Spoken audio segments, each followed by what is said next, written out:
Bienvenue dans un nouveau vidéo de la chaîne Intemporelle. Aujourd'hui, je vais te dire comment acheter des souliers.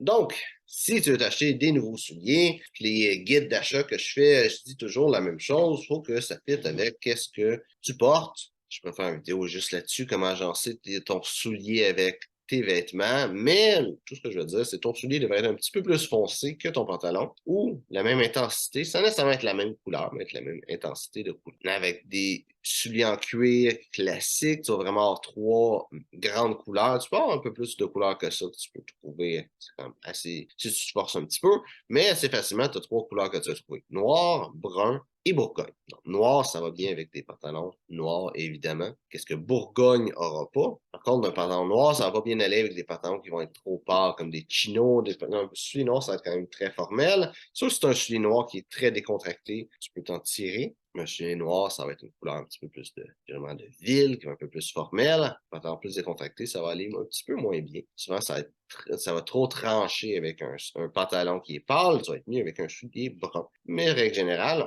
là aussi un soulier brun, ça va pas bien aller avec des couleurs beaucoup plus foncées, parce que généralement le brun va être plus pâle. Le bourgogne, généralement, va combler presque toutes les couleurs, sauf peut-être noir, des fois des couleurs un petit peu trop pâles, mais le Bourgogne, c'est un petit peu plus versatile comme soulier, ça va avec un peu plus de pantalon. Le problème de Bourgogne, c'est que ça va être un petit peu plus dur de trouver des choses, des cires, tout ça, pour entretenir tes souliers. Donc, quand tu achètes des souliers, tu veux aussi regarder c'est quoi l'utilisation que tu vas en faire. Tu veux des souliers qui vont bien fitter dans ton garde-robe. En dehors de la couleur, tu veux aussi que le type de soulier fit avec qu'est-ce que tu fais dans la vie, avec toutes les situations qui peuvent se montrer à toi. Par exemple, moi, je reste au Canada.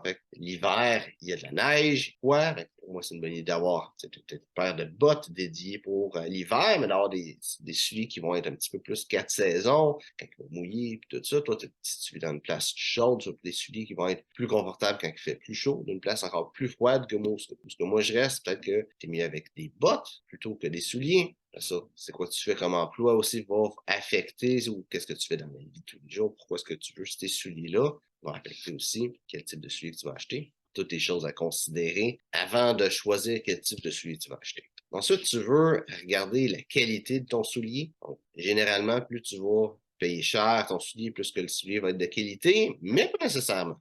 Souvent, il y a les grandes marques qui vont mettre beaucoup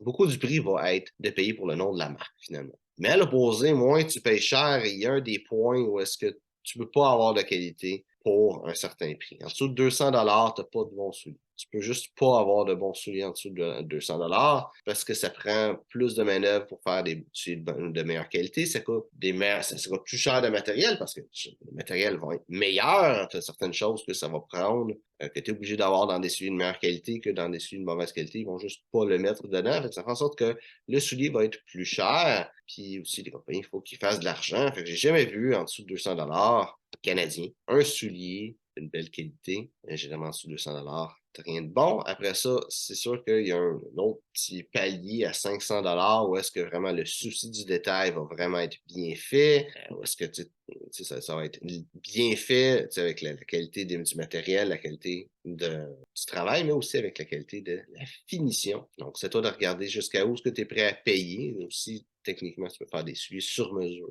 Je sais qu'il y a des places qui font ça un petit peu moins cher, des souliers sur mesure que 1000 mais j'entends beaucoup des fois de monde parler de 1000 pour une paire de souliers sur mesure. Si tu es prêt à mettre dans ces prix-là, dans ces montants-là pour une paire de souliers, c'est sûr que ce serait la meilleure solution parce que des souliers faits sur mesure, ça va être fait toi. C'est sûr que ça va bien le faire. Puis tu peux avoir un peu plus de liberté dans ces temps-là sur quel genre de souliers que tu vas avoir, de quoi de plus beau, de quoi de plus unique que tu pourrais acheter sinon. Ensuite, qu'est-ce que tu veux regarder sur le soulier quand tu vas l'acheter? Si tu vas en magasin, ça va être un autre histoire que si tu vas en ligne. D'un cas comme dans l'autre, tu veux t'assurer que le soulier soit fait en cuir, en vrai cuir.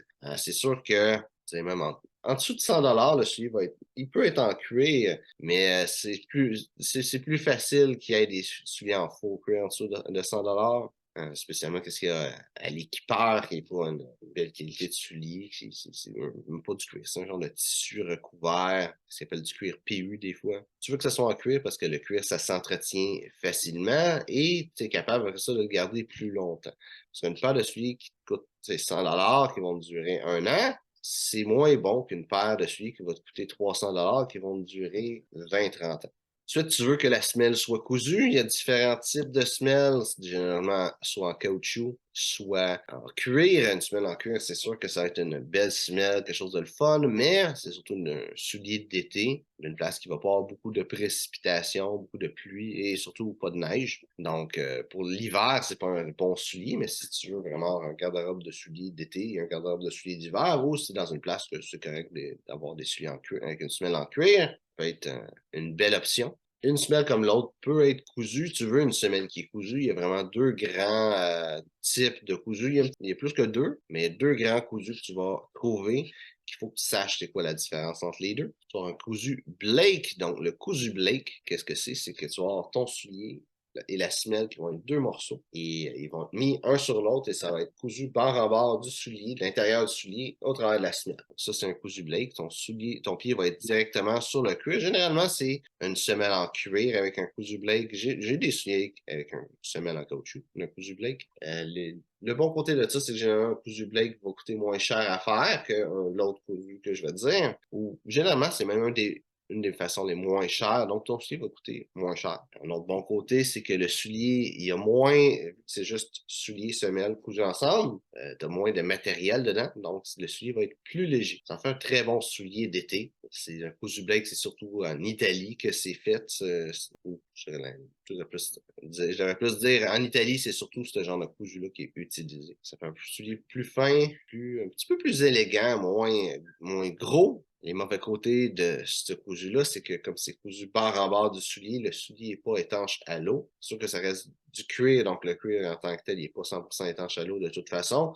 Mais même si c'est une semelle en caoutchouc, il y a quand même une certaine possibilité que l'eau passe au travers, c'est moins étanche.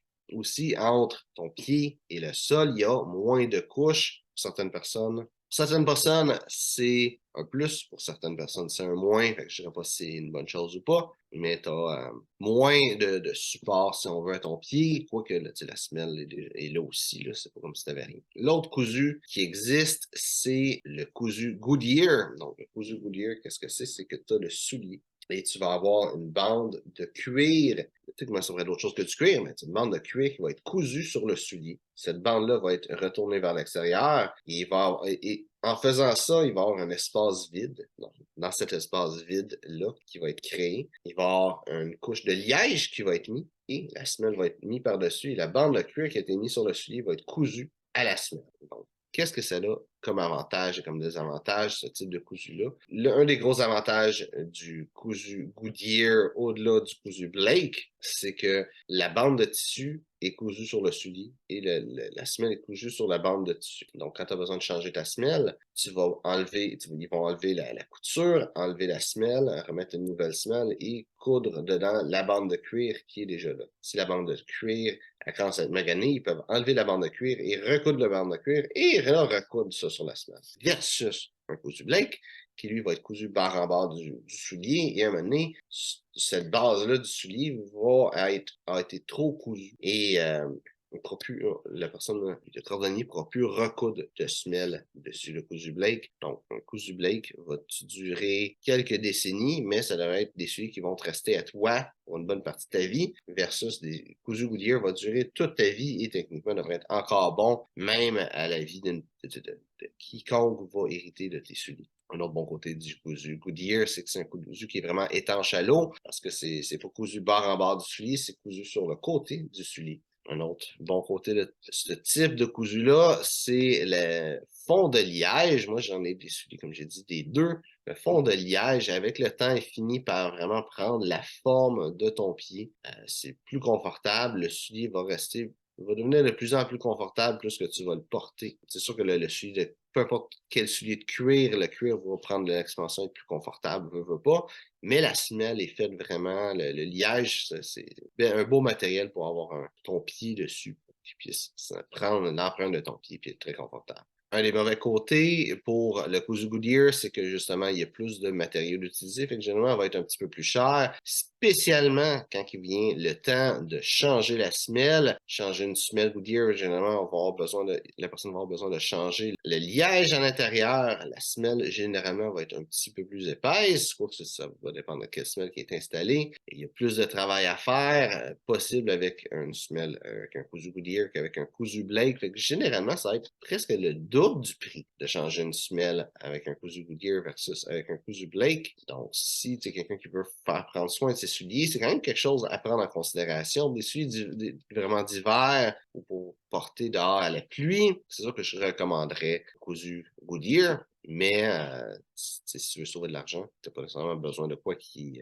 est en chalot. Cousu Blake, ça peut être un bon cousu. Souvent, ça va plus sur ces deux cousus-là parce que le but, c'est de comment acheter ses souliers. Le vidéo, tu peux faire. J'ai fait une autre vidéo que je parlais vraiment de ça, ou sinon, tu peux faire tes propres recherches. Sinon, il y a d'autres types de cousus. Tu as un cousu norvégien qui est techniquement dans la famille du cousu Blake, qui est dérivé de ce cousu-là, sur d'autres types de cousus. Mais si tu trouves d'autres techniques que cousu Blake ou que le cousu Goodyear, tu peux juste faire tes recherches, voir un petit peu comment c'est fait. Sinon, c'est pas mal ça, les choses à savoir sur quels souliers, comment acheter des souliers. Un coup que tu sais les matériels, la construction, et tu es sûr que le soulier que tu vas acheter, c'est une belle qualité. C'est vraiment juste ça que tu as besoin de savoir avant d'acheter des souliers. Donc, j'espère que tu as aimé les vidéos. Si c'est le cas, like, partage. Si tu as des questions sur le style classique masculin, mets ça dans les commentaires. Ça me fera un plaisir de te répondre. Donc, merci d'avoir regardé la vidéo et on se voit une prochaine fois.